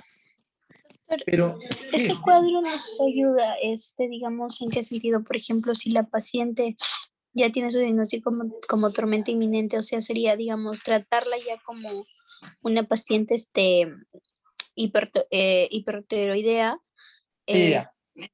No. algo así. Para poder decir que mi paciente ya está generándose una tormenta tiroidea, tengo que confirmar el diagnóstico de hipertiroidismo. Cuando ya tengo el diagnóstico confirmado de hipertiroidismo y noto que mi paciente está comenzando a presentar esas alteraciones que acabamos de evaluar en el cuadro, entonces la paciente comenzamos a sospechar que ya está comenzando a realizar tormenta tiroidea. A ver, ¿qué nos dice la señorita? O sea, Dime. o sea, sería que ya cuando desencadena la tormenta tiroidea, quiere decir que es una paciente hipertiroidea. Ya. A ver, ¿cómo podemos decir? La tormenta tiroidea es una complicación del hipertiroidismo. Ya. Porque sea mejor entendible. ¿Ya? Ustedes tienen que diagnosticar hipertiroidismo para decir que la paciente tiene tormenta tiroidea. ¿Sí? No sé Ya, doctor, ya le entendí. O sea, digamos, la paciente viene, se le evalúa, se le realizan sus exámenes, se le diagnostica con hipertiroidismo y se le realiza estos criterios para ver si mi paciente va a entrar, digamos, en una tormenta tiroidea, o sea, para ver si es que les va a afectar a su sistema orgánico, ¿no? Exacto. En base a todo este puntaje. Pero no significa que le van a hacer a todos los pacientes con hipertiroidismo, sino a los que ustedes sospechen que está comenzando a hacer tormenta tiroidea. Por ejemplo, los pacientes que tengan taquicardia o que comienzan a tener edema, por ejemplo, ¿no? O ustedes denotan que tiene una insuficiencia cardíaca o acompañado de taquicardia y además también comienza a haber aumento de temperatura, comienza a haber alteración del sistema nervioso. Entonces ustedes dicen, ay, chumas, este paciente tiene hipertiroidismo, pero también tiene estas manifestaciones. Voy a hacerle por si acaso el diagnóstico de Busch-Wasowski para poder descartar tormenta tiroidea. No es que a todos le van a hacer, ¿no? O sea, tú llegas, tiene hipertiroidismo, ya, lo voy a hacer su evaluación para descartar tormenta tiroidea. No, se evalúa este criterio solo a los que ustedes están sospechando que lo va a realizar. A eso voy. No le hagan a todos. Por eso, se realizaría más que todo a un paciente que está empezando a hacer falla orgánica. Exacto. O algo así. Entonces, para tener más cuidado con sus órganos blancos, pues, ¿no? Claro, exacto. A ver, ¿qué nos dice señorita Erika? Nos dice, doctor, entonces no podemos confirmar que tiene crisis tirotóxica. A ver, tirotoxicosis sí tiene, porque ya tiene la clínica, pero acompañado de la clínica ya tiene resultados de laboratorio, entonces la paciente tiene hipertiroidismo. A eso vamos. Por eso es que las definiciones que les mostré al principio son para saber qué es tirotoxicosis, qué es hipertiroidismo y qué es tormenta tiroidea. ¿Ya? No sé si si quedó claro esa parte. Es como, por ejemplo, ya, es como si, vamos a hacer el ejemplo del paciente diabético. Ustedes tienen un paciente diabético. Bueno, tienen un paciente con hiperglicemia, ¿no? Y aparte tiene las 4P. O, a ver, no, eso no. Sería al revés. Ustedes tienen un paciente que tiene las 4P, ¿no? Polidipsia, poliuria, polifagia y pérdida de peso. ¿A qué me orienta eso más o menos?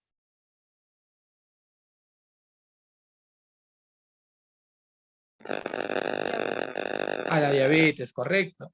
Entonces, para poder relacionarlo con la tirotoxicosis, digamos que esas manifestaciones clínicas es tirotoxicosis. En este caso es hiperglicemia, ¿ya? Es hiperglicemia. ¿Qué es diabetes mellitus? Cuando yo ya encuentro el valor de glucosa elevado o ya tengo los criterios diagnósticos para poder diagnosticar diabetes, como por ejemplo la hemoglobina glicosilada. Lo mismo es con el hipertiroidismo. Tengo las manifestaciones clínicas que son la tirotoxicosis, pero puede ser por otras cosas, ¿ya? O sea, la tirotoxicosis que presenta mi paciente puede ser por otras cosas, no necesariamente hormonas tiroideas. Entonces yo le hago el examen y encuentro que la T3 está elevada y la T4 está elevada, entonces tiene hipertiroidismo. O sea, tirotoxicosis más elevación de la T3 y T4 ya es hipertiroidismo. No sé si ahí me dejé entender, señorita.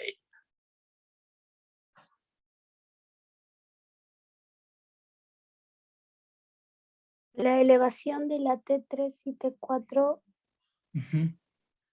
es O sea, si yo tengo la clínica más la elevación hormonal tiroidea, yo ya puedo decir que es hipertiroidismo. hipertiroidismo. ¿Sí? Pero Claro. si solamente tengo la clínica, se denomina ahí tirotoxicosis, nada más.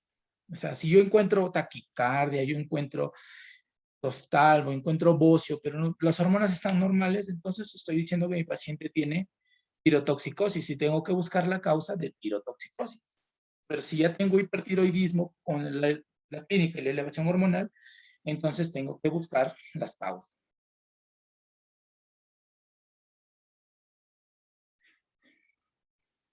En el hipotiroidismo, el TSH puede estar elevado o puede estar bajo, no hay ningún problema. Pero en el hipertiroidismo, el TSH siempre va a estar bajo. Eso de ahí recuerden, al menos en el primario, ¿ya? En el hipertiroidismo primario, el TSH siempre va a estar bajo, en el primario. En el secundario, no, pues obviamente hay una alteración. Pero en el hipotiroidismo, el TSH sí se encuentra elevado, pero las hormonas tiroideas se encuentran bajas, ¿ya? Vamos a ponerlo acá.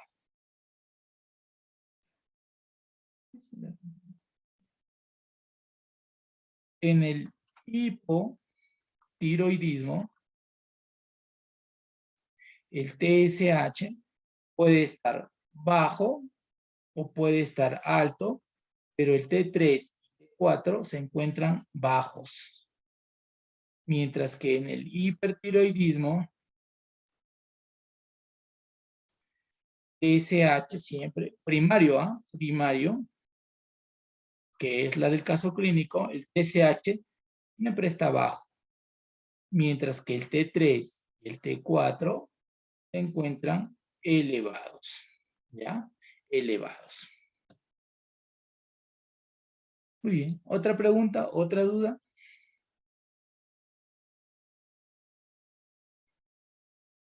Y ahí